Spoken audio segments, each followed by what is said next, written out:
Hi students, कैसे हैं आप लोग। तो चलते हैं आगे। तो हमने आखिरी में एक आधी रिंग का सेंटर मास निकाला था पोलर कोऑर्डिनेट से। अब हम आधी रिंग के बाद आधी रिंग का याद रखना है कितना था, 2r/π। अब हम बात करते हैं centre mass of uniform partial ring. अब पार्शियल रिंग हम जो बोलो इसका मतलब आप जो समझो, लेकिन मैं इसका मतलब समझा रहा हूँ। मैं इसका मतलब समझाने की ऐसी रिंग है, ठीक है, जो ऐसी मतलब ना आधी है ना पूरी है, कुछ पार्शियल सी है, ठीक है। तो इसका एंगल जो है थीटा है, रेडियस आर है, ठीक है भाई। अब ये रिंग ऐसी है तो भाई कॉमन सेंस की बात है, अगर आप इसको पॉलिथीन में लपेट लो, मान लो ऐसे दो डंडे लगा के, तो बैलेंस तो वाई एक्सिस पे ही होगी, ये कंफर्म है। तो हम लोग क्या करते हैं, इसके ठीक बीचों बीच एक एक्सिस बना लेते हैं, और ये एंगल, इधर एंगल जो है आपके पास θ/2 है, ये भी एंगल θ/2 है, बना लिया।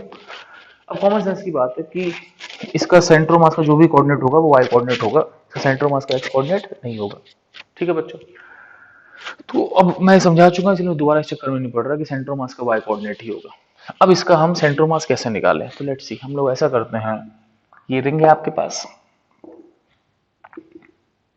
ठीक। हम लोग यहां से चलते हैं किसी एंगल थीटा पर और एक छोटा सा हिस्सा लेते हैं डी थीटा, ठीक है। हमने थीटा पे जाके छोटा सा हिस्सा ले लिया डी थीटा। अब ये जो छोटा सा हिस्सा है, इसका मास हो गया lambda into R D theta, आप समझ ही रहे हो। ठीक उसी तरीके से जैसे पिछली बार मास था लैम्डा आर डी थीटा, वैसे ही सेम इस बार भी मास हो गया लैम्डा आर डी थीटा, ठीक है। अब लैम्डा आर डी थीटा मास हो गया, तो इसके बेसिकली क्या होंगे, देखो ये बहुत छोटी चीज है, ये जो लाइन है ना, इसे 526 डी थीटा। अब हमको एक्स कोऑर्डिनेट से मतलब नहीं ना, हमको एक्स सेंटर मास निकालना है, सिंपल है। अगर आपके पास ये चीज, अब देखो ये बिल्कुल जरा चीज है, अब इसका वाई कोऑर्डिनेट होगा ये, अब ये वाई कोऑर्डिनेट कितना होगा बच्चों, इसका आर कॉस थीटा होगा, ठीक है। तो इस छोटे से मास का वाई कोऑर्डिनेट जो है वो आर कॉस थीटा होगा, ये छोटा सा मास है। अब टोटल हमको वाई कोऑर्डिनेट निकालना है, तो हमारे पास वाई सी एम कितना होगा, हमारे पास वाई सी एम होगा कितना होगा, डीएम वाई बाय डीएम, ठीक है बच्चों। अब डीएम कितना हो गया बच्चों, वो छोटा सा मास है, कितना है बच्चों, लैम्डा आर डी थीटा, ठीक है बच्चों। वाई, इसका वाई कोऑर्डिनेट कितना है, R cos theta, divide by DM कितना है, लैम्डा आर डी थीटा, ठीक है बच्चों। तो अपने को इंटीग्रेट कहां से करना, अब देखो इंटीग्रेट कहां से कहां करना है। ये जो एंगल है मैंने इस वाई एक्सिस से लिया, ये थीटा है, तो सोचो ऐसा ऐसा पहला और आखिरी, देखो इसका पहला हिस्सा ये होगा और दूसरा आखिरी हिस्सा ये होगा। अब इसमें सोचना इंटीग्रेट करना कैसे, देखना। हमारे लिए थीटा का मतलब थीटा राइट साइड है, ये थीटा क्लॉकवाइज है, लेकिन ये जो थीटा है वो θ/2 है, लेकिन लेफ्ट साइड है। तो आप पहली लिमिट लोगे -θ/2 और आखिरी लिमिट लोगे +θ/2। यहाँ भी ऐसे ही -θ/2 से +θ/2, ठीक है बच्चों।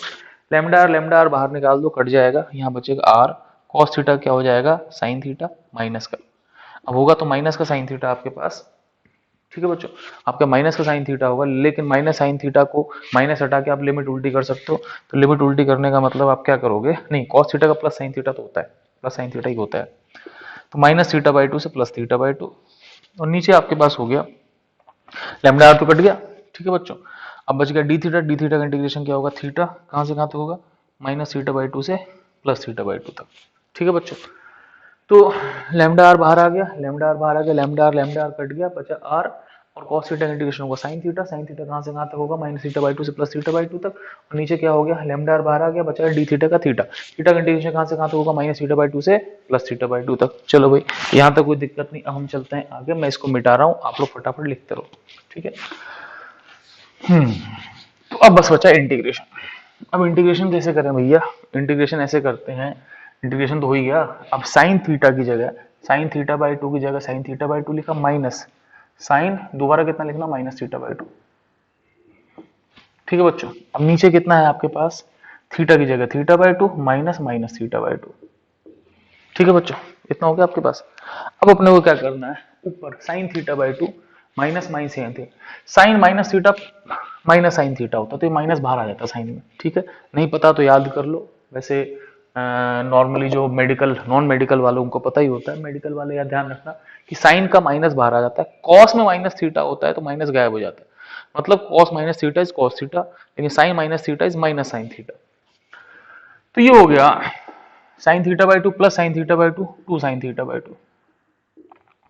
नीचे हो गया theta by two plus theta by two, कितना हो गया थीटा। तो ये हो गया 2r है ना by theta sine theta by to. और ये आप इसको ऐसे बोल सकते हो कि ये है आपके पास, आप ऐसे बोल सकते हो कि ये आपके पास है सेंटर मास का वाई कोऑर्डिनेट है आपके पास r sign theta by to divide by theta by to. ठीक है, मैं चाहता हूं आप इसको याद कर लो। ठीक है, यूज इसका कम आता है लेकिन आ सकता है। अब जैसे मान लो सपोज आपके पास आधी रिंग है, अगर आपके पास आधी रिंग है तो उस केस में क्या होगा, आपके पास थीटा कितना हो जाएगा, पाई हो जाएगा। आधी रिंग का थीटा कितना होता है, पाई।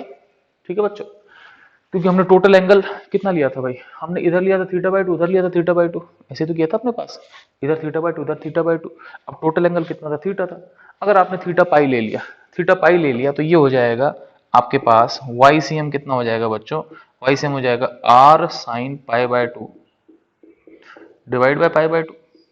ठीक है भाई, sine pi by two sine 90 होता है, ठीक है, साइन 91 होता है, तो आंसर आ गया 2r बाय पाई। ठीक है, तो उस केस में वाई सी एम कितना हो गया, 2r बाय पाई हो गया आपके पास। ठीक है बच्चों, तो इस तरीके से आप सवाल को कर सकते हो।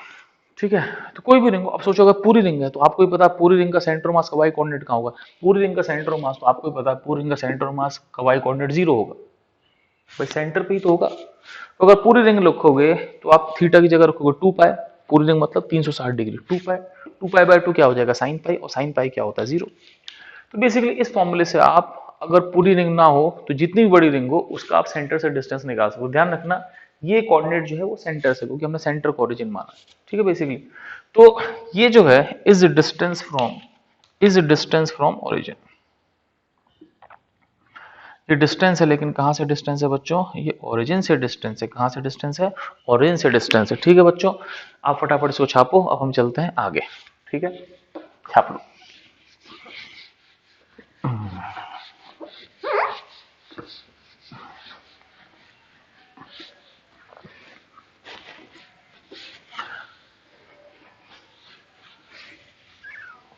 ठीक है, अब हम चलते हैं आगे। अब हम बात करते हैं सीओएम ऑफ हाफ डिस्क।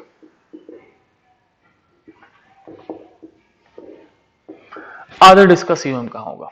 ठीक है बच्चों, पूरे डिस्क का सीओएम कोई गधा ही पूछेगा। पूछो क्यों, क्योंकि पूरे डिस्क का आपको पता है कि पूरे डिस्क का सेंटर मास कहां होगा, बीचों बीच होगा। ठीक है ना, तो मैंने आपसे पूछा नहीं, ध्यान रखना, बस मैंने बोला है कि पूरे डिस्क का सेंटर मास कौन पूछेगा, कोई गधा ही पूछेगा। ठीक है बच्चों, अब बात है कि आधे डिस्क का सेंटर मास कैसे निकालें। तो भाई देखो ये डिफरेंशिएशन है, इसको इंटीग्रेशन डिफरेंशिएशन को बार बार करना, क्योंकि एक बारी में हजम नहीं होती। ठीक है, आप जब 12th में जाओगे तो अच्छे से हजम होगी, लेकिन अभी हजम ही नहीं होती। इसलिए जब तक आप 3 4 5 बार नहीं करो तो आपको दिमाग में उतरती नहीं। तो दिमाग में उतारने के लिए आपको इसको बार बार करना पड़ेगा। अब करना क्या है, आधे डिस्क, अब आधे डिस्क है आपके पास, कॉमन सेंस है वाई एक्सिस पर, तो आधे डिस्क को हम इंटीग्रेट करते हैं। ठीक है, हम क्या करते हैं, इस पे ऐसा करते हैं, यहां से किसी y डिस्टेंस पे जाके एक छोटा सा हिस्सा ले लेते हैं dy। ठीक है, छोटा सा dy ले लिया। अब क्या हुआ, या फिर एक काम करते हैं r डिस्टेंस पे जाके, किसी भी r डिस्टेंस पर जाके, ठीक है, एक छोटा सा हिस्सा ले लिया dr। ठीक है, अब ये जो रिंग है, ये छोटी सी रिंग ली, dr बहुत छोटा है, इसका मास होगा आपके पास सिग्मा इंटू एरिया। अब तुम बोलोगे सिग्मा क्या है, मैं बोलूंगा अभी तो बताया था भाई, sigma mass per unit area होता है डीएम बाई डी ए, तो सिग्मा होता है डीएम बाई डी ए, तो मास होगा सिग्मा इंटू एरिया। समझ लो, तो sigma mass per unit area into area. अब सिग्मा जो हो फर्क नहीं पड़ता। अब बात है कि इस रिंग का एरिया कितना होगा, तो इस रिंग का एरिया होगा पाई आर डी आर, जो लोग समझते नहीं है। क्यों नहीं समझते, मैं समझा रहा हूँ। ये बहुत पतली चीज है, इसको बाहर निकाल लो, बहुत पतली चीज है, इसको सीधा कर दो। तो सीधा करोगे तो इसकी लंबाई कितनी है, पाई आर, क्योंकि टोटल सर्कल का सरकमफ्रेंस होता है 2 पाई आर, आधे का क्या होगा, पाई आर, तो इसकी लंबाई होगी पाई आर। पाई आर को आपने सीधा कर दिया। ठीक है बच्चों, और चौड़ाई कितनी होगी, चौड़ाई होगी आपके पास डी आर, ये चीज डी आर है, ये चीज डी आर है। तो पाई आर डी आर एक तरह से बेसिकली अगर आपने सीधा कर दिया तो बेसिकली क्या हुआ, ये पाई आर हो गया और ये कितना है, डी आर है। तो बेसिकली क्या हुआ कि ये एक रेक्टेंगल बन गया जिसका area pi R D R है। तो आपके पास जो मास होगा वो सिग्मा इंटू एरिया, एरिया आपके पास हो गया पाई आर डी आर। अब मुझे पता है मैं किसी भी मास को उसके सेंटर मास पे रख सकता हूँ। ठीक है बच्चों, मैं किसी मास को उसका सेंटर ऑफ मास पे रख सकता हूं। तो हमने क्या किया, इस पूरे का मास रख दिया इसके सेंटर ऑफ मास पे। ठीक है बच्चों, अब मुझे पता है कि जो सेंटर ऑफ मास होता है आपके पास किसी भी रिंग जो होती है, आधी रिंग का सेंटर ऑफ मास कितना होता है 2r/π। तो हमने इस रिंग का मास सेंटर ऑफ मास पर रख दिया। मैंने आपको बताया कि for calculation of centre of mass the mass can be kept at centre of mass. तो मैंने इस आधी रिंग का मास कहाँ रख दिया, सेंटर ऑफ मास पे, मतलब कि 2r/π पे। 2r/π पे रख दिया हमने मास। अब क्या करें भाई, अब मुझे पता है कि इसका सेंटर ऑफ मास का y कोऑर्डिनेट होगा dmy/dm। dm कितना है बच्चों इसका, sigma into pi R D R, sigma pi R D R. y कितना हो जाएगा बच्चों 2r/π, 2r/π divide by sigma pi R D R. अब देखो बच्चों r, इंटीग्रेशन r में इसका रेडियस है r, इसका रेडियस है कैपिटल R, ये इसका रेडियस है। अब ध्यान रखना, ये जो हमने इसको कई सारी, बेसिकली इंटीग्रेशन का तरीका है कि हम उसको कई सारी छोटी छोटी चीजों में डिवाइड करते थे। तो हम इसको कई सारी रिंग्स में डिवाइड कर सकते हैं, जिसमें पहली रिंग का रेडियस कितना है 0 है और आखिरी रिंग का रेडियस कितना है बड़ा R है। ठीक है, तो हम इसको इंटीग्रेट करेंगे तो हम 0 से लेकर कैपिटल R तक करेंगे। मतलब हमने कई सारी रिंग बना दी, पहले रिंग का रेडियस ऑलमोस्ट 0 है और आखिरी रिंग का रेडियस ऑलमोस्ट R है। कितना हो गया आपके पास, अब क्या हुआ, सिग्मा पाई कांस्टेंट बाहर आ जाएंगे। अब आपके पास क्या बचेगा, ऊपर बचेगा 2/π। ठीक है बच्चों, सिग्मा पाई बाहर आ गया, बेसिकली ऐसे काट नहीं सकते, बाहर लाके काट सकते हो, लेकिन आप समझ रहे हो बाहर आ जाएगा। अब बेसिकली 2/π, ऊपर क्या बच गया r² dr, लिमिट कहां से कहां तक 0 से r। अब नीचे कितना बचेगा बच्चों, नीचे आपके पास बचेगा सिग्मा पाई बाहर आ गए r/dr, लिमिट कहां से कहां तक 0 से लेके r तक। ठीक है बच्चों, ये हो गया आपके पास। अब क्या हुआ बच्चों, आपके पास इसका इंटीग्रेशन बचा, तो इसको इंटीग्रेट करते हैं। मैं इसको मिटा देता हूं, आप ये लिख लो, होप सो आप लिख चुके होगे, तो मैं इसको मिटा रहा हूं। अब कैसे इंटीग्रेट करते हैं, सेंटर मास का y कोऑर्डिनेट। अब ये हो गया 2/π, अब r² का इंटीग्रेशन r³/3, 0 से r। अब r का इंटीग्रेशन हो गया r²/2, कहां से कहां तक 0 से r।